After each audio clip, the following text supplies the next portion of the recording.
Hello, and thanks for coming along to And We Have an Office Dog, the digital agency podcast where we talk to agency owner-directors and learn more about what makes them tick.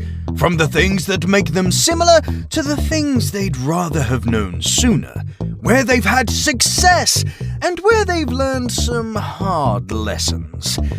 All will be revealed with your host, Chris Simmons, the agency coach, and he'll be talking to a different awesome agency person in each episode, asking them 4 questions and seeing where the conversation takes us over the next 25 minutes. Okay, so let us begin. Over to you, Chris. Thanks, voiceover guy. And on this podcast, we've got Becky Sims. Hey, Becky. Hi. How are you doing? Very well, thank you. So this is a Monday morning podcast. We're both just talking about our respective weekends, and you just for those listening on the podcast, Becky's just explained that her team at Reflect do a 4-day working week, which I'm infinitely jealous of. So I've almost given you your agency a plug there. But first and foremost, tell us what you do. Tell us how long you've been doing it and what you do best. Perfect. Yeah, thank you. So we're Reflect Digital. We're a digital marketing agency, and our superpower is that we use human behavior and psychology to really understand an audience. So actually, when we're looking at different search strategies or different ways to reach people through digital channels, we understand humans in a different way, and we know how to nudge them and grab their attention and make things sticky. So that's what makes us really special. So when I used to do any keyword research, it was that the best I ever got was like an audience persona on a PowerPoint presentation that said they like shopping at Waitrose and their favorite brand is Gymshark. So It sounds like you go a lot further than that. We definitely do. Yeah, the aim is to really try and kind of scratch under the surface to get down to motivation, because actually it doesn't really matter where you shop and all those things that tend to go into traditional personas. It's actually what's going to drive you to want to buy something or engage with a brand or whatever it is that the brand's looking to do. So yeah, that's what we do, and it's pretty good fun, and we're pretty good at it as well. Well, I mean, you've been going for what, 11 years now, so you must be good at it. Yeah, it's been it's been a journey. Like I can't believe it's 11 years, to be fair. And the kind of the psychology addition to what we do has been over the last kind of 3 or 4 years. And I just feel like that's elevated us to a different level, and just all of our strategies to a different level. It's just put us in a different game, which is brilliant. And the results that we see and the way that we understand our clients' brands are just, it's I'm so proud of everything the team do, because it's not my work, it's their work. Brilliant. That's true leadership to be proud of what everyone else does. So as with all of these podcasts, we've got 4 questions for you, and we'll see how the conversation takes us. So the first question I've got for you today is, what do you think's been one of the biggest successes you've had over the last 11 years of running Reflect? Oh, the biggest successes. I think the thing that changed our direction, well, not so much our direction, but built momentum, was when, and I almost feel like this was just a sign of the times as well. Like when we very first started, agencies didn't network the way that they do today. Agencies didn't talk to each other. It was a bit more like what it is in other industries, because actually I think agencies were a bit of a weird little world that actually we really work together. We talk to each other. We share each other's love. We share our own secrets with people. Yeah, we do. Yeah. And I think probably about 6 years in, we became part of the agency collective, and we started working more and talking more to other agencies. And suddenly, instead of this battle that it was like we felt like we were doing on our own, we suddenly were like, oh, everyone has the same problems, and we can all share with each other and help each other. And that for me was a real turning point in our growth, because suddenly we unlocked this ability to kind of get tips and hints from other people, to be part of a network, and to grow together, and something that maybe new agencies today won't ever have, that because there's so many networks out there. But for us, that was a key moment. I think the sharing with people that are in the same boat I think there's something to be said for that in the sense that you often think as an agency leader, you kind of think I'm in this on my own and there's no one else to talk to, and the best person I can talk to might be my husband, my wife, or my mate, but realistically they don't get it because they're not doing it. And then you start talking to other agency owners and you start realizing, okay, well they had that and solved that, or they're having that right now and we could work together on solving it. And there's plenty of websites out there, there's plenty of businesses out there, and you're not really competing on everything all the time. So unless you're talking No. to a direct competitor that you compete in pitches up with all the time about, I don't know, your pitch documentation, then it's easier to talk to people who know what they're talking about and the issues that they have. Exactly, yeah. And to be fair, that's the other weird thing, I guess, about agency world, and maybe again some other agencies are different, but we hardly ever come up against the same agencies. Like there's so many out there that Yeah, actually you don't often compete with the same agencies. So yeah, so that I think, and that we've carried that through, and we're now part of more of we're part of Polymensa, which is a really kind of tight knit group where we spend a lot of time together, and we're all kind of £1 million plus agencies, so that we've got similar challenges. And that again, like we meet weekly, virtually, obviously, but we do face-to-face meetups as well, and that is really helping our growth because we do all have similar challenges, or maybe we've conquered them and can help give tips, absolutely. and it's really useful. And it helps to keep accountability between each other, because Definitely. you know all too well as an agency owner that there's a million things to be done and they're all equally as important at certain times, and you can't delegate everything. And if you don't have that little bit of accountability from someone who you know will chase you up because they're having their own problems which you're helping them hold to account for, then that's obviously quite important as well. Exactly. Yeah, accountability is really important, and we bring that into the team in the way we work now. So actually, we've implemented the EOS, the Entrepreneurial Operating System, into our business last year, Oh and yeah. we don't follow it to the letter, but because I know quite a few agencies do it, and we don't follow it exactly to the book as much as maybe we did when we first started. We found our own way that works with it, but Mm. there's so much around accountability there, because I think that's so important. Knowing that you've got to get something done by a certain time, otherwise someone's going to be Yeah. knocking on your door. Absolutely, and you get it done as opposed to done and ready and a bunch of sidetracked conversations and a half finished thing. You've got to be accountable, and if people are holding you there, then that's really important. Definitely, So definitely. if you could go back, say, well, around 11 years ago, and talk to the younger, more sprightly version of Becky, what piece of advice would you give yourself when setting up the agency? Do you know what? So when I saw this question, I was like, oh, because so for our 10-year anniversary, I wrote a letter to myself. So this was a year or so ago, but I wrote a letter to my former self of all the things that I wish I'd known, and it went on for a long time. I don't think we've got that long on the podcast because there's so much stuff. I think some of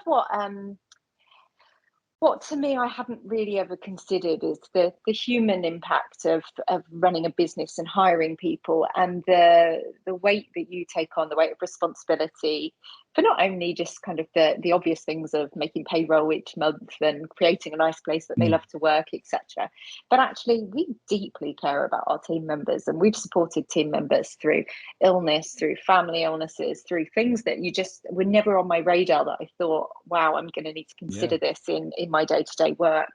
Um, and a pandemic, we've Oh all yeah. just done Yeah. No, that. forgot about that. Yeah, that was weird, wasn't it? That was really weird. And just it's all those things that actually you just when you're sitting there at what I was about 23. Yeah, I'd love to start running a business or I hire people. Just it was never on my radar. I just thought about that. I'm going to need to build the business, and it's quite an obvious thing now you're here and you're doing it, but I don't think it's something you prepare yourself for. And it's and the highs and lows of that, and on the flip side, the highs are amazing, watching your team grow and then Yeah. succeed, and even actually, again, this is a lesson that you learn.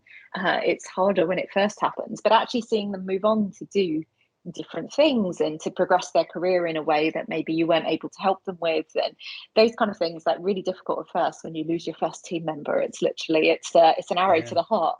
Oh God. um Yeah, but I remember my first ever hire. When he decided that it was time to move on, I was both proud because he was going to a bigger agency and so on, and it was good to see him progressing. But I was also devastated. I was like, what have I done wrong? And who? yeah how did I hurt you so much? I um, know. it's hard to take that Heartbreaking. out. Yeah. Yeah, it's less so now though. We've got like we literally so actually one of the things we've introduced over the last 12 months for our team is these kind of visual career development plans. I wanted to rip up those horrible pieces of paper or Word docs where it's just boring fields, and we've turned it into like Miro boards and it's visual, and we Yeah. try and get our team to talk to us about what do they want, like, and what do they want past Reflect, because we're very aware that most people won't be with us forever. It's not how the Yeah. world works. So tell us about it and let's get you prepared for it and help you on that journey. And let's have the best out of you while you're here and help you be the best you can be. And then let's wish you well and remember that you had a good time with us afterwards. So yeah, And really. and that's a great way to look at it, isn't it? That, you know, you look after the people and the people will look after you. It is a decision that people don't consciously make as staff, that they effectively get, they lose their freedom for a little bit in order to be paid for something, whilst you agree to provide them with money in exchange for some of their time. Now that's the like the draconian style, you get paid to Yeah. be there bit. If you can add that nice culture to it, and you can make it actually about making them succeed in life in general and help them through other things, then you're onto a winner, because people will care more. And, you know, if they leave the agency in a year or 2 years or 5 years, at least when they leave, they look back fondly, as opposed to thinking, like in some agencies where they walk away and go, bloody hell, my head hurts thinking about that spreadsheet I had to do every single Monday, or something like that. Yeah. You Yeah, know, definitely. Well, we've got ex-team members that are some of our best advocates. They recommend staff to us, they recommend clients to us, and that's kind of what you want. well, that's the It's all barometer. worked out. Yeah. Yeah, that's the good barometer for success. If you've got the right culture, people keep saying go work with them, or come back to the, you know, go and work for them. So beyond the people side of things, is there something that you kind of wish you'd done differently, or something that kind of not necessarily a failure, but something that you think, now I've learned that set me up for this success that you're seeing now? Ooh, good question.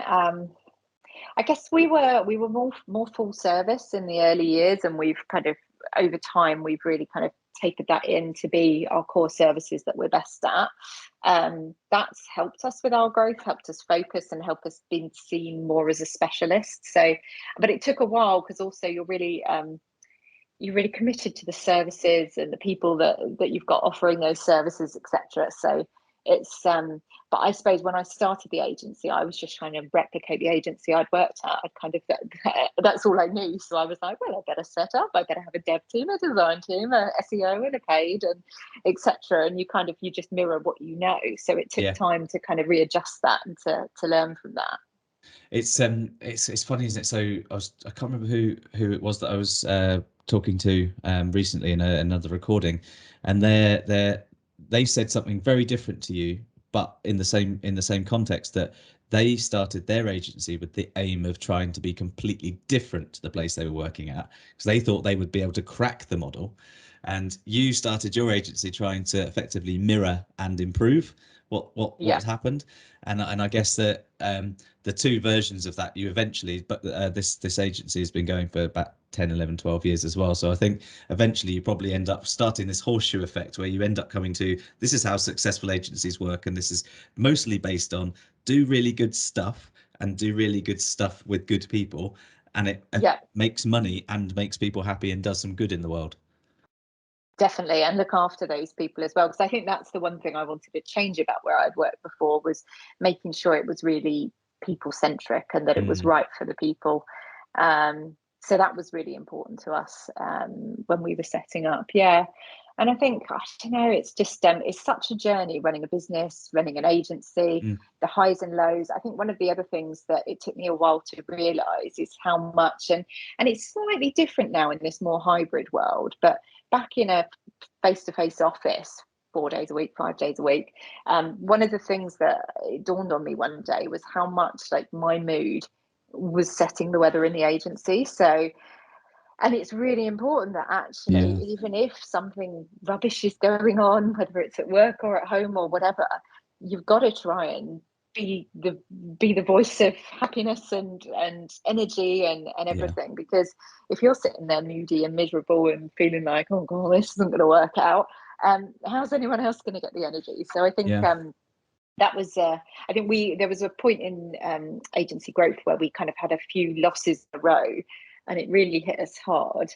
And yeah, I actually probably made it worse for the team, but I didn't realize I was doing it. And it was just over time you almost just need a bit of time to reflect, pardon the pun, and step away from it.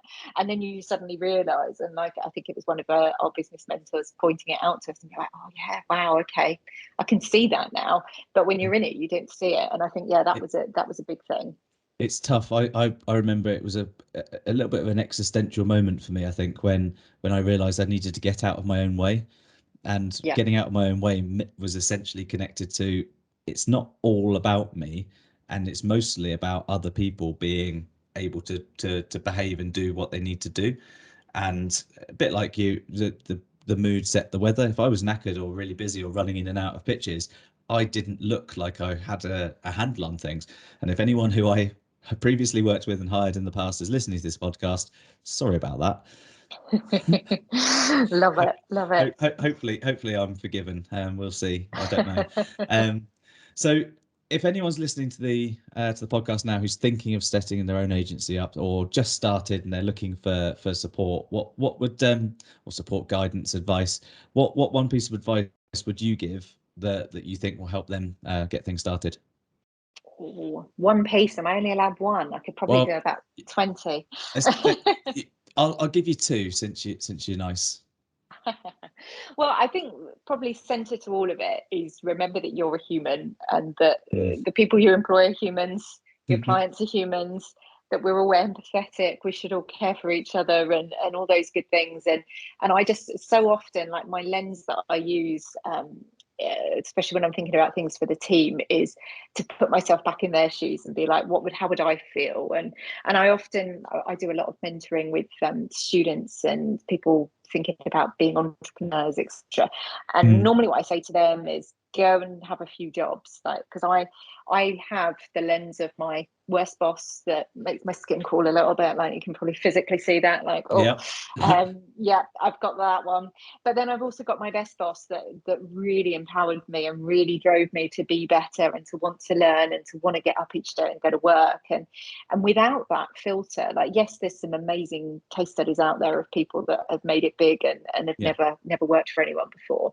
But for me, that's such an important part of how I measure, and it's my barometer of how I'm doing as a leader, of being able to put myself back in my team's shoes and imagine being that person with that good boss, bad boss, and where I see myself sitting. So that's really important to me. And yeah, just being really human and just not being a robot. And it's so important. It's you're hiring people that want to do well in their career, and they want to do well, and they want to enjoy where they work, and it's your job to make that possible and to support them in that, and then they'll do their best work. It's absolutely, it's there's like I said, there's a bit of a clear formula to doing this, but it's the people bit that's the hardest bit, because you start an agency usually knowing how to do the doing, and you learn how to do the leading as you go.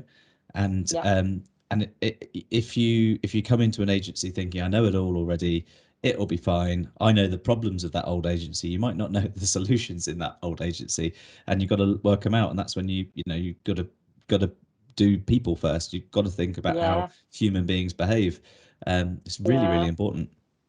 Well, and you suddenly also, once you're running your own agency, you suddenly realize the weight that was on those previous leaders' shoulders that maybe you didn't fully appreciate. Because sometimes you can sit on the sidelines and you're like, I could do their job. That's easy. They don't do a lot. They're just on lots of calls or at lots of meetings, etc. But you don't know that weight of responsibility and of all the other things that are going on to keep the machine moving and keep everything happening.